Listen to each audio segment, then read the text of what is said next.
My name is Kitt, and for 20 years I have made my living as a structural inspector. My job is to find the rot that hides behind the drywall and the rust that eats away at the steel beams people trust to keep them safe. I have spent my life learning one immutable truth. Most things do not collapse all at once. They fail slowly, in the dark, in the spaces where nobody thinks to look.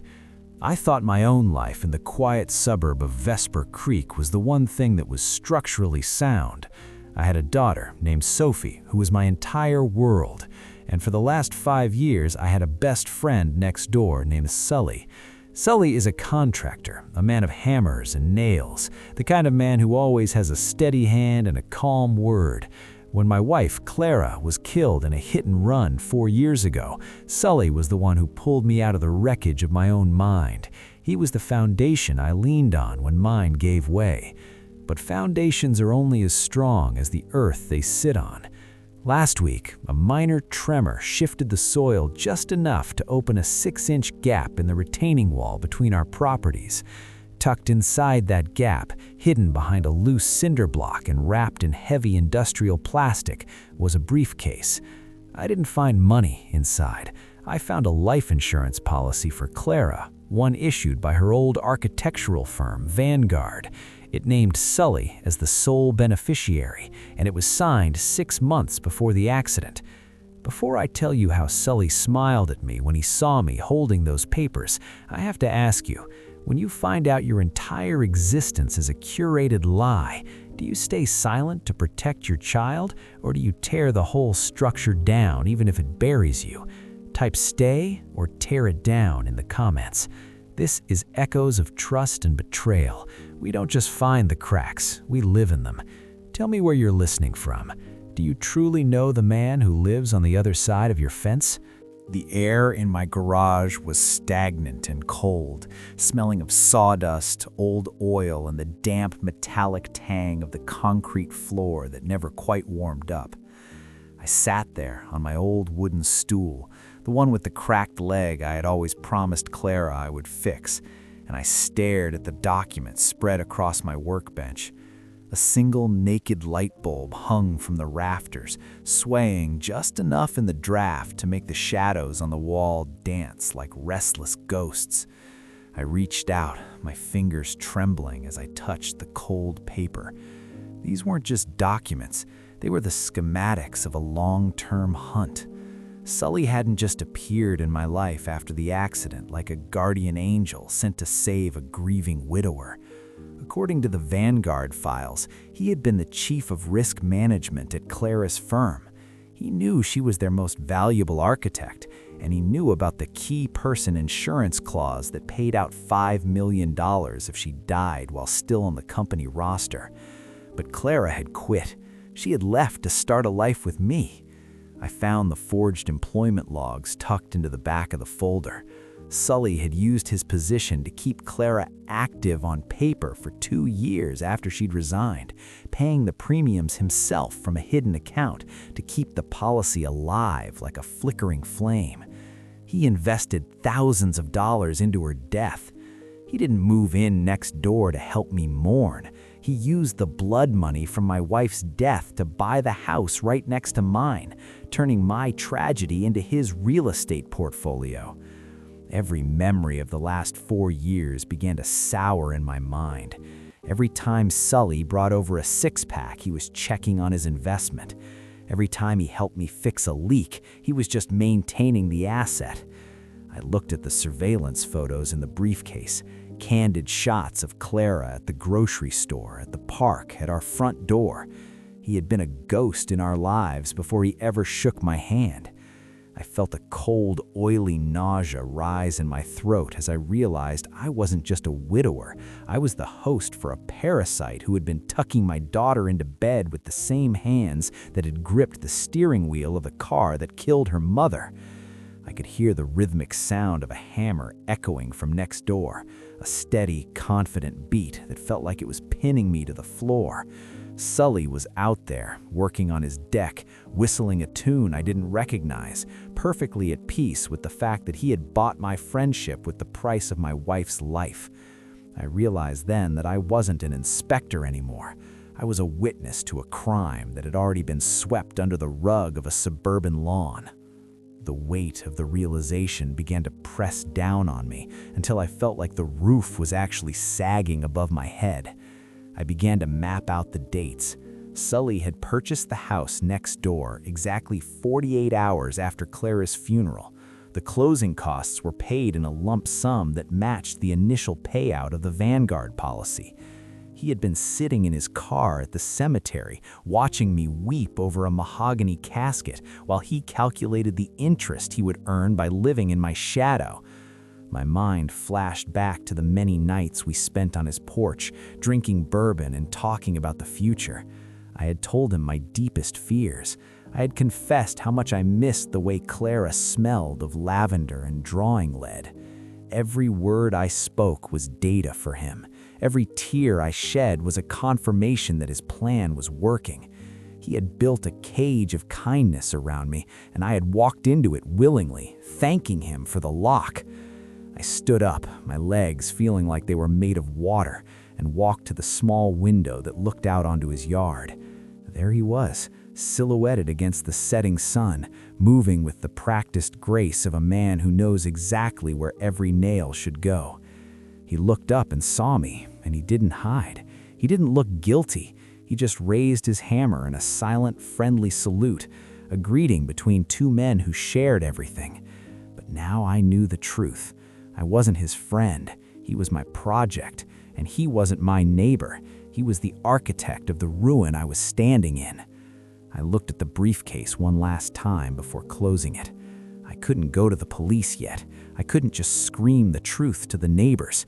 If I did, the whole structure would collapse on Sophie. I had to be like him. I had to be a contractor of lies. I had to learn how to smile while I searched for the one support beam in his life that I could kick out without being crushed in the process. The sun was beginning to bleed out across the horizon, staining the sky in bruised shades of purple and deep rusted orange as I stepped out of my garage.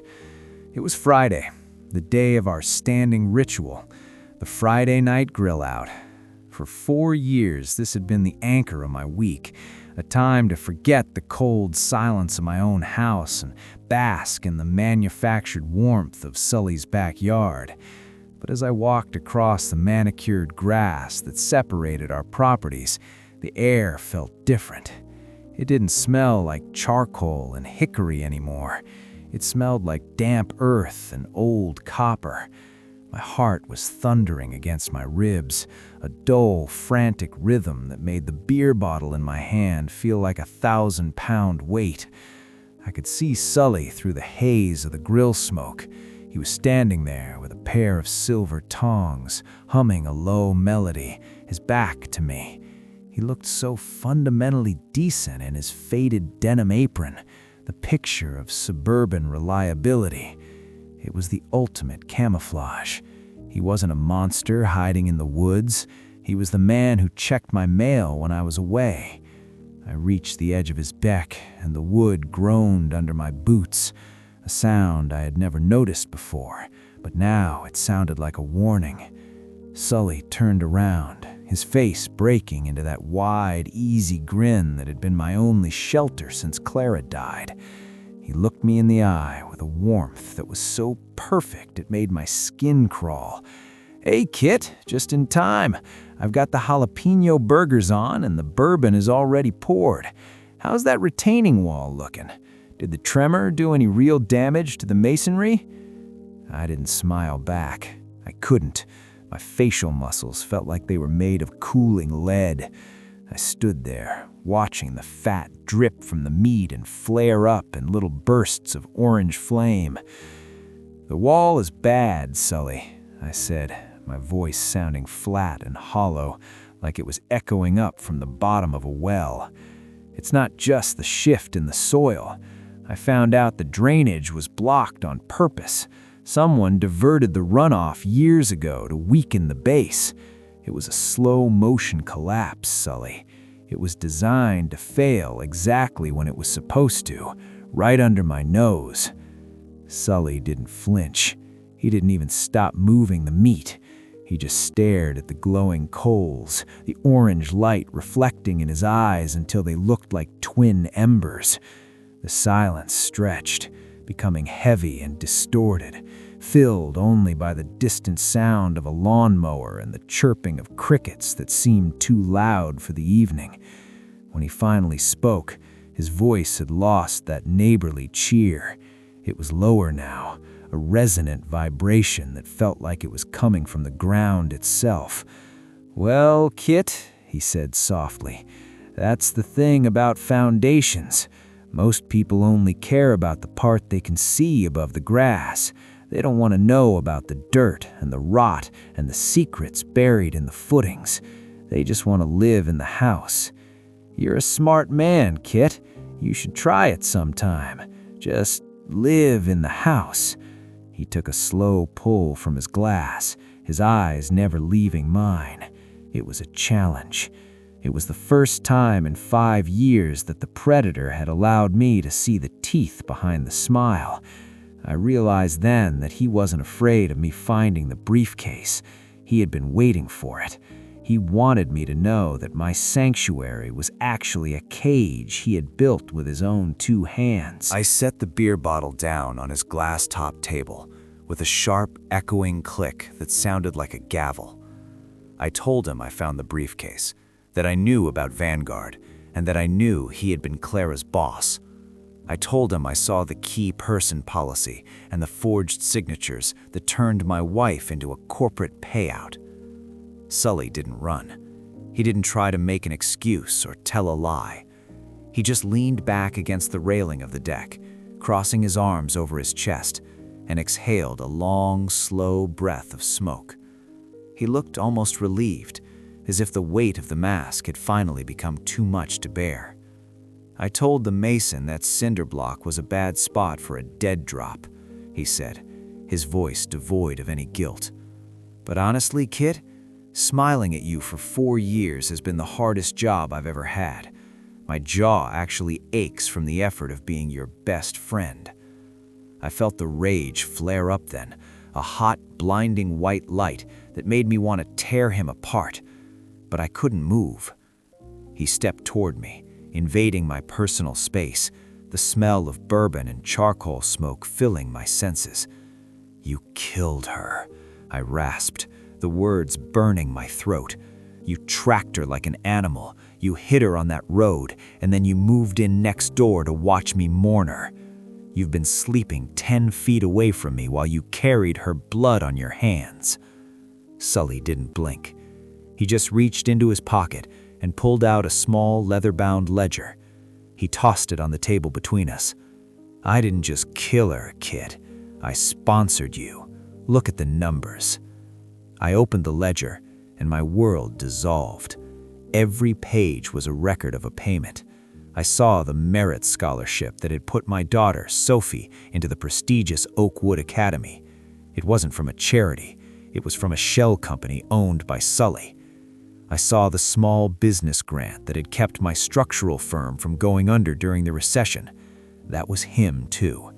The house payments, the grocery bills, even the blazer Sophie wore to school every morning. Every single piece of our lives had been funded by the Vanguard insurance payout. Sully leaned in closer, his voice a jagged, terrifying whisper.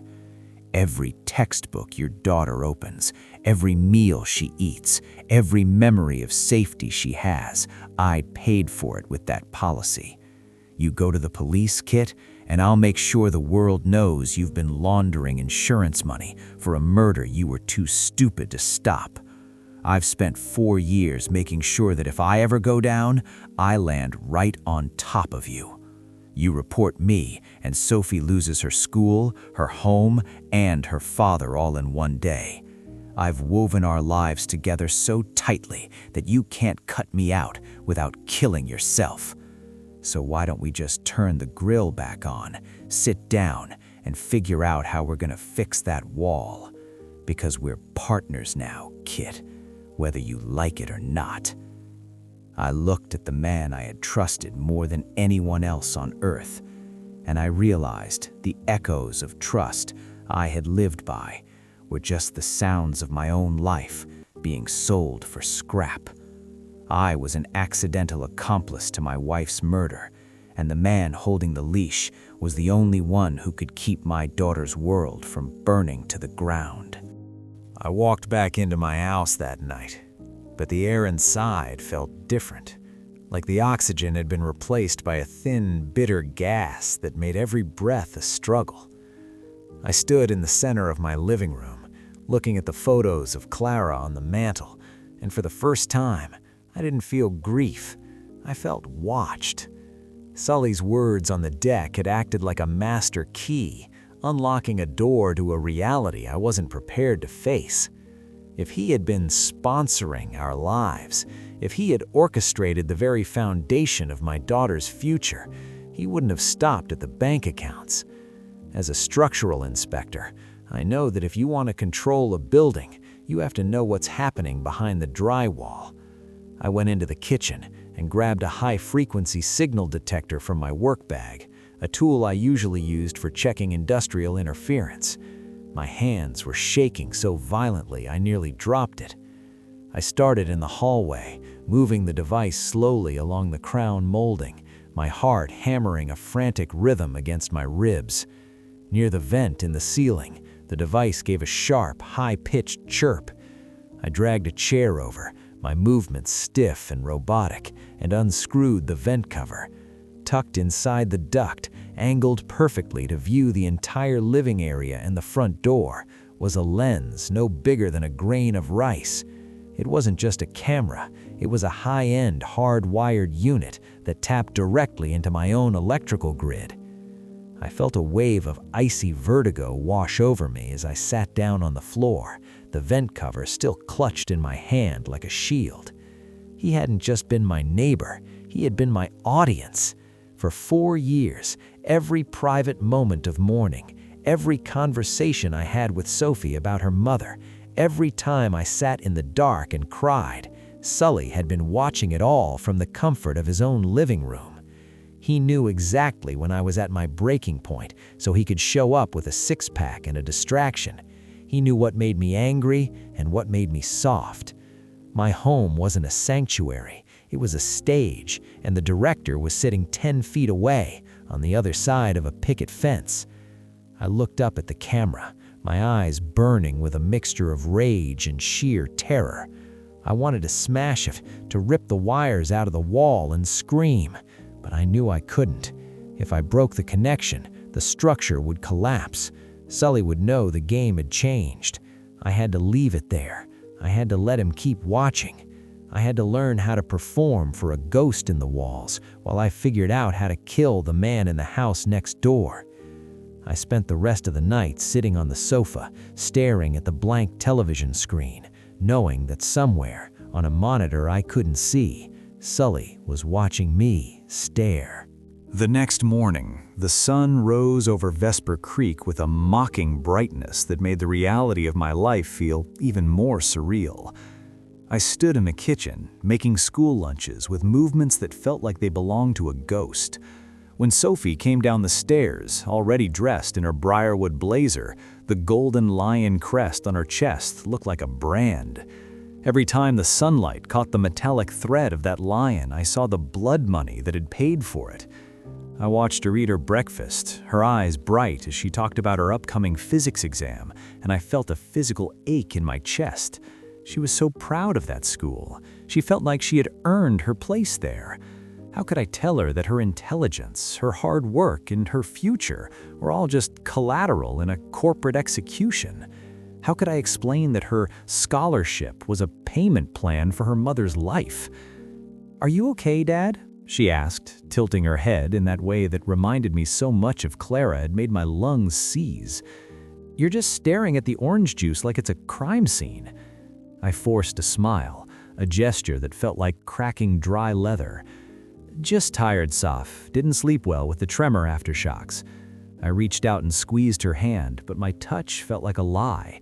I was her father, her protector, but I was also the man who was keeping her in a cage of blood money because I was too afraid to let her fall. Just as she was heading out the door, the familiar sound of Sully's truck door slamming echoed through the driveway. I watched through the window as he stepped out, looking refreshed and cheerful in his work flannels. He caught Sophie's eye and gave her a high five, joking about how she was going to run the world one day. He looked at her with a warmth that I used to think was paternal, but now it looked like a rancher admiring his prize livestock. He was the one who had made her world possible, and he was the only one who could take it away.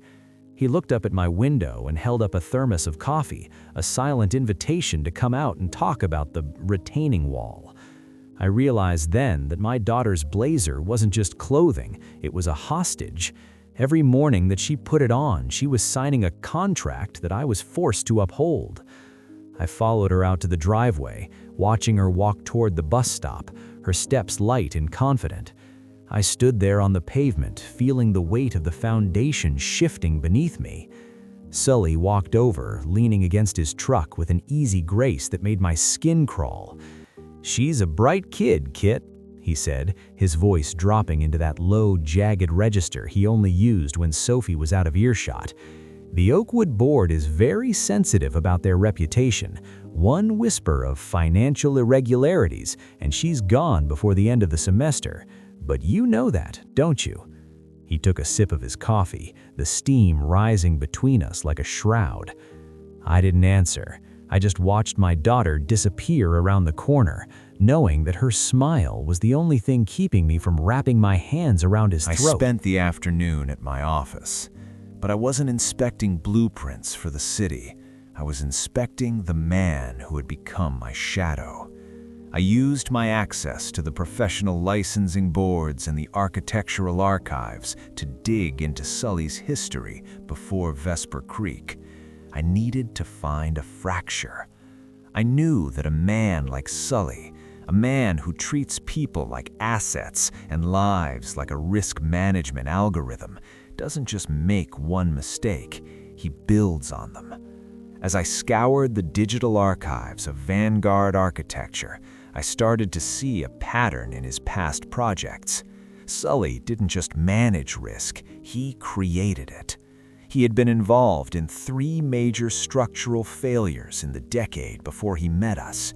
Each time, the building had collapsed under unforeseen circumstances, and each time, the insurance payouts had been massive. But there was one detail that kept appearing in the margins of the reports: a specific subcontractor, a demolition and masonry firm that didn't seem to exist on any other project. I realized then that Sully wasn't just a predator, he was a specialist. He knew how to make things fall while looking like a bystander. He had applied the same logic to Clara. He didn't just want her dead, he wanted the collapse to look like a tragedy so he could move in and restore the site. But every builder has a signature. Every contractor leaves a mark that can be traced if you know where to look. I went back to the briefcase files I had scanned into my private drive. I looked at the surveillance logs again, but this time I wasn't looking at Clara. I was looking at the background. I was looking for the silver sedan. I found a photo taken 2 weeks before the accident, a shot of Clara at a gas station. In the reflection of the window, you could see the edge of a bumper. It wasn't a silver sedan, it was a vintage truck, one with a very specific custom-made rack in the back. A rack that looked exactly like the one Sully had on his own work vehicle before he upgraded to the newer model he drove now. He hadn't used a car, he had used his own work vehicle, the one thing he knew how to handle in the rain. And then he had scrapped it for parts in another county. I felt a surge of adrenaline that made my vision blur. He had kept the rack. He had moved it to the new truck. It was sitting in his driveway right now, a piece of the murder weapon hidden in plain sight. I realized that Sully's confidence was his greatest flaw. He thought I was too broken to see the structure of the crime. He thought the money he spent on Sophie was a permanent lock on my mouth. But he forgot one thing about structural inspectors. We don't just look for what's missing, we look for the one piece that shouldn't be there. And as I stared at the photo of that custom rack, I knew I had found the bolt that was gonna bring his entire world down on his head. The Monday morning arrived with a sky the color of wet slate, heavy and low, as if the atmosphere itself was pressing down on Vesper Creek. I found myself standing in that jagged 6-inch wound in the earth, the gap between our lives, with a rusted shovel in my hand and a hollow, echoing ache in my chest that no amount of deep breathing could settle. Sully had been waiting for me. He had insisted we start the restoration of the retaining wall at dawn, claiming with that practiced contractor's authority that another tremor or a heavy rain could bring the whole slope down, compromising both our foundations. I knew it was a lie, a structural metaphor he was using to keep me compliant. He didn't care about the stability of the soil. He wanted to bury the physical space where I had found the briefcase. He wanted to fill the hole in his narrative with 2 tons of wet concrete and a deceptive layer of fresh, dark topsoil. We worked in a silence so thick it felt like we were underwater, the rhythmic, metallic scrape of our shovels against the gravel sounding like the ticking of a countdown only he could hear. Every time I glanced at him from the corner of my eye, I saw the man who had calculated my wife's biological value in premium payments and forged signatures. Yet here he was, offering me a bottle of lukewarm water and telling me to watch my lower back as I lifted the heavy stones. I had to play the part of the grateful, broken friend. I had to lean into the exhaustion, to nod submissively when he lectured me on load-bearing integrity, and to pretend that the weight I was carrying was just the physical toll of the labor, rather than the crushing knowledge of his betrayal. As we cleared the last of the debris near the loose cinder block, my shovel struck something that didn't sound like stone. It was a sharp, ringing clink. I paused, my heart stopping for a beat as I uncovered a small, rusted piece of jagged metal embedded deep in the damp mud. It was a fragment of a headlight housing, silver, sharp-edged, and completely out of place in a suburban garden wall. It was a piece of the past that the earth had refused to digest. I felt a surge of adrenaline so violent it made my vision blur, but I didn't reach for it. I knew the camera was watching from the vent in my living room, and I knew Sully's eyes were tracked onto the back of my neck like a sniper's scope. I simply shifted my weight and pushed the fragment deeper into the mud with the heavy toe of my boot, marking the spot in the dark geometry of my mind. For 5 grueling hours, we moved stone and mixed mortar, 2 neighbors building a wall that was meant to keep the truth from ever seeing the light of day. But with every bucket of gray, gritty cement we poured into the trench, I wasn't thinking about the stability of the yard. I was thinking about the custom rack on the back of his truck and how I was going to get close enough to that cold steel to find the microscopic traces of Clara's life that he thought he'd scrubbed away 4 years ago. By the time the sun dipped below the trees, the gap was gone, sealed shut with a smooth, drying sludge. But the fracture in my soul had only grown wider, a canyon that no amount of concrete could ever hope to fill. Night in Vesper Creek used to be a time of sanctuary, a quiet period where the world stopped asking things of me. But now it felt like a cold, open-air interrogation. I waited until 2 in the morning, sitting on the edge of my bed in complete darkness, watching the digital glow of the clock and peering through a sliver in the curtains until the final light in Sully's house finally cut out. I knew I was taking a suicidal risk.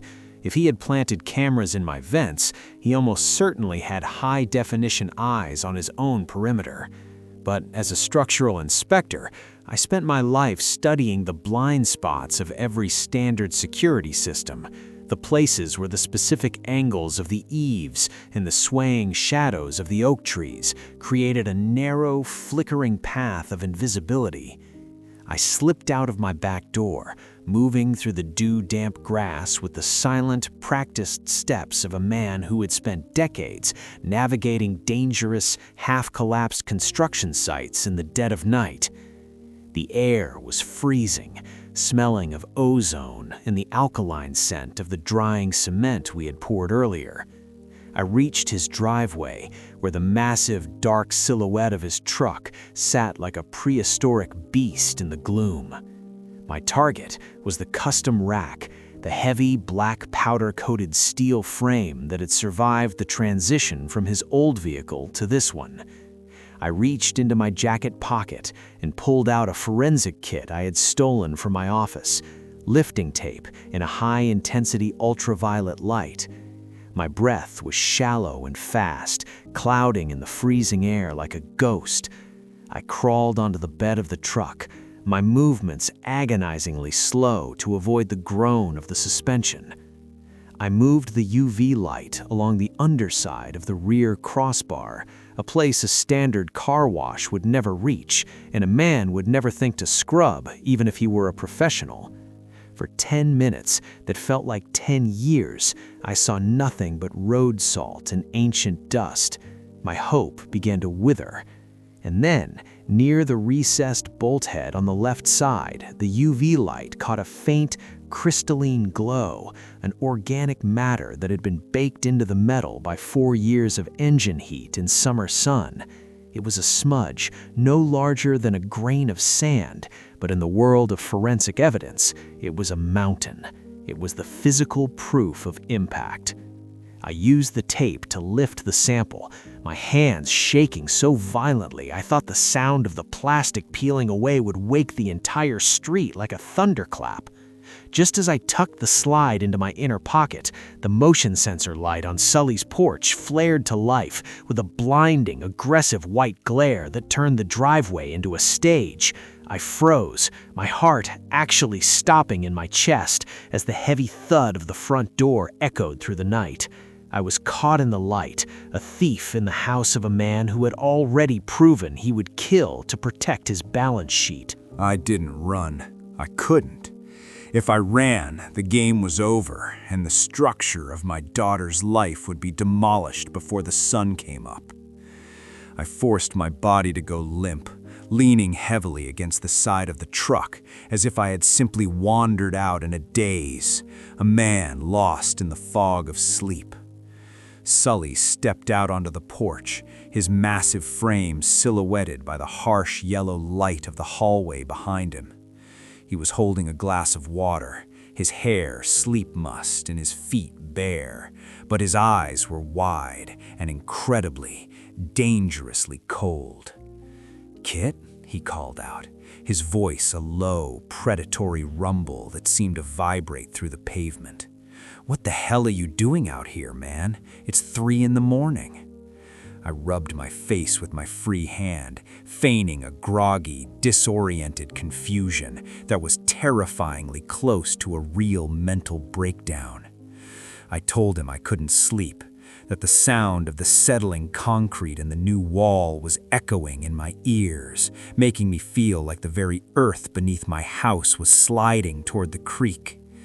I played the role he had assigned me, the broken widower, the man whose mind had been fractured by the tremor and the grief we'd been burying all afternoon.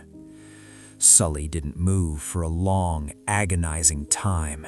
He just stood there on the porch, watching me from the shadows, measuring the sincerity of my performance against the tactical risk of my presence near his vehicle.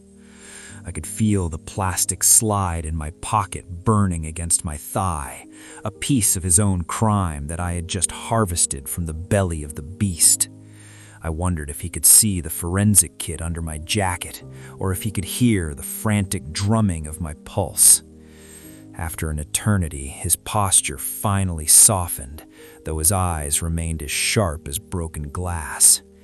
"Kitt," he said, the neighborly warmth returning to his voice like a thin, transparent veil over a pit of vipers. "The wall isn't going anywhere, Kitt. You're safe. I've got everything under control, remember? Just don't wander off again. You never know what you might trip over in the dark, and I'd hate to see you get hurt twice." I nodded, mumbling a pathetic apology, and walked back to my own door with my head down, feeling his gaze boring into the back of my skull like a drill bit until the moment I clicked the deadbolt into place. I sat on the floor of my dark kitchen, the evidence clutched in my palm, realizing that I was no longer just an inspector or a victim. I was a spy in the house of a murderer, and the only way to save my daughter was to stay in the room with the ghost until I had enough rope to hang the man who invited it in. The next morning, I drove 2 hours out of Vesper Creek to a private forensic laboratory in the city, a place where money buys discretion and the technicians don't ask why a structural inspector is handing over a piece of lifting tape from a truck rack. I sat in the sterile, fluorescent-lit waiting room for 3 hours, the scent of antiseptic and burnt coffee making my nerves feel like they were being scraped with a wire brush. Every time the door opened, I expected to see Sully standing there, his hand on his hip and that neighborly grin masking a threat. When the technician finally called me back, his expression was neutral, but the data on his screen was a death sentence. The organic matter I had harvested was a match. It wasn't just matter, it was a microscopic fragment of paint and biological residue that contained the DNA of Clara. It was the physical proof that Sully's truck had made contact with her 4 years ago. The technician handed me the report in a plain manila envelope, his eyes lingering on mine for a second too long, as if he could sense the weight of the secret I was carrying. I walked out into the bright city sunlight, the envelope tucked under my arm like a bomb. I had it. I had the rope. I could go to the police, present the briefcase and the DNA, and watch the life Sully had built crumble in an afternoon. But as I sat in my car, staring at the traffic, the image of Sophie in her school blazer flashed through my mind. I looked at the bank records Sully had given me, the CB consulting payments. If I handed over this envelope, I was handing over the evidence of my own daughter's blood-funded life. I was handing over the keys to her future to a prosecutor who wouldn't care that I was a victim. I realized then that Sully hadn't just built a wall between our yards. He had built a cage out of my own love for my child. When I returned to Vesper Creek that evening, the house felt colder than usual. I walked into the kitchen, my movements stiff, and immediately looked up at the vent where the camera was hidden. I didn't hide the envelope. I set it right there on the kitchen table, in plain sight of the lens. I wanted him to see it. I wanted him to know that the inspector had finished his report. I sat there in the dark for an hour, watching the red light of the oven clock, until the front door creaked open. I didn't turn around. I knew the smell of his peppermint gum and the heavy, confident stride of his work boots. Sully walked into the kitchen and sat down across from me, his face illuminated only by the faint light from the street lamp outside. He didn't look angry. He looked disappointed, like a father whose child had failed a simple test. He reached out and tapped the manila envelope with a calloused finger. "You went to the city, Kitt," he said, his voice a low, vibrating hum in the quiet room. "I told you, man, the foundation only holds if we both stay on the same side of the wall. You're trying to shift the load, and that's how people get crushed." He opened the envelope, scanned the DNA report, and then did something I didn't expect. He laughed. It was a soft, genuine sound that made the hair on my arms stand up. You think this is the end of the story? You think a piece of tape changes the fact that your daughter is currently upstairs sleeping in a bed paid for by her mother's death? If this report goes to the sheriff, I'll have my lawyers file a discovery motion that brings every single one of your bank statements into the public record.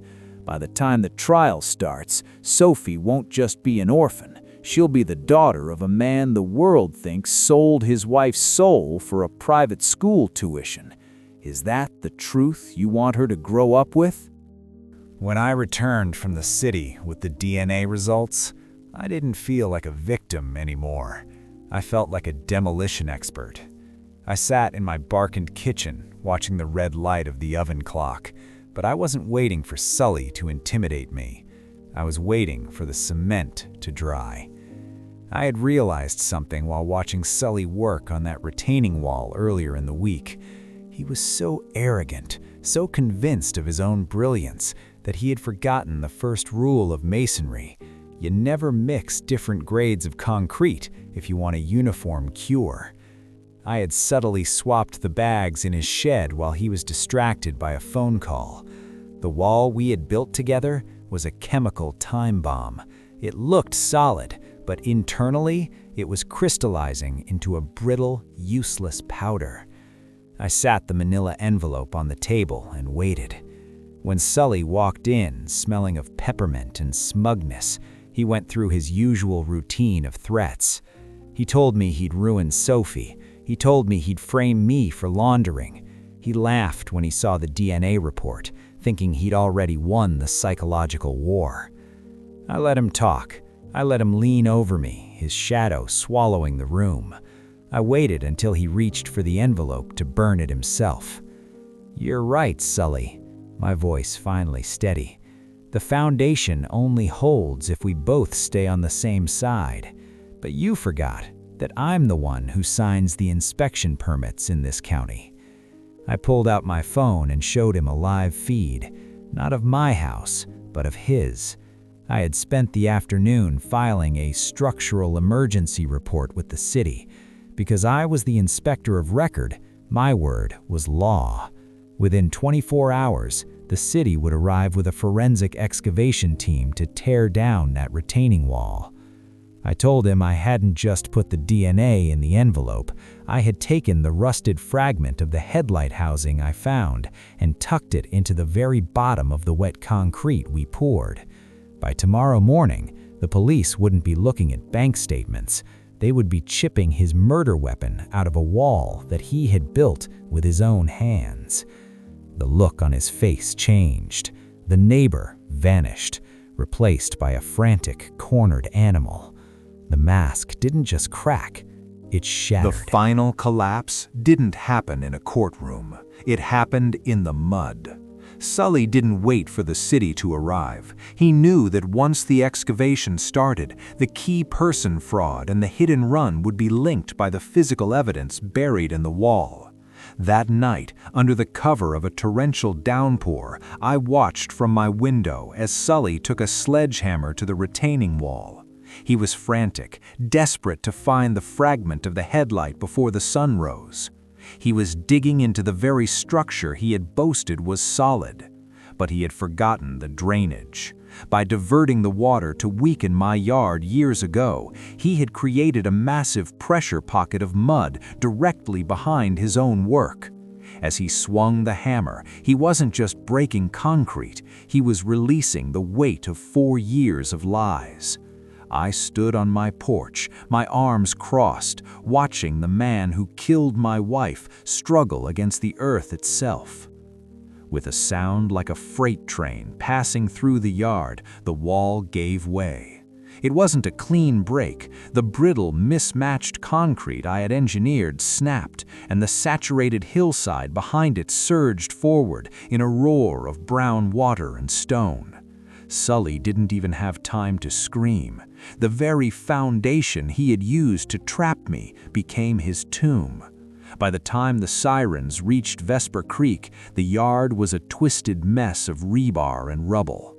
The police found him pinned beneath the heaviest section of the wall, the part he had insisted on reinforcing himself. And right next to his hand, washed clean by the rain and the sliding earth, was the silver fragment of the headlight. I didn't lose Sophie. In the chaos of the investigation, I used the briefcase to turn state evidence against Vanguard architecture.